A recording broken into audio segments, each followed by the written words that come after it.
Oke, standby, kamera ready, sound ready, 3, 2, 1, action. Assalamualaikum warahmatullahi wabarakatuh.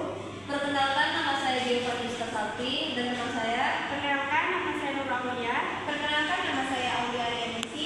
Kami dari kelompok 10 ingin memaparkan materi yang berjudul Ilmu Hukum sebagai Ilmu Kenyataan. Dan selamat menyaksikan.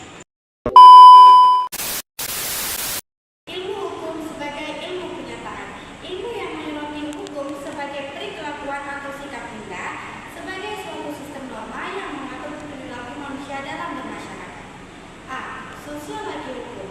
Sosiologi hukum adalah suatu cabang-cabang ilmu pengetahuan yang secara empiris dan analitis mempelajari hubungan timbal balik antara hukum sebagai gejala sosial dengan gejala-gejala sosial lainnya. Pengertian sosiologi hukum menurut Sujarno Surekanto, suatu cabang ilmu hukum yang secara analitis dan empiris yang menganalisis atau mempelajari hubungan timbal balik antara hukum dengan gejala-gejala sosial lainnya. B. Antropologi hukum. Antropologi hukum adalah suatu cabang ilmu pengetahuan yang mempelajari pola-pola sengketa dan penyelesaiannya pada masyarakat sederhana maupun masyarakat yang sedang mengalami proses perkembangan pembangunan. Selanjutnya yaitu manfaat antropologi hukum.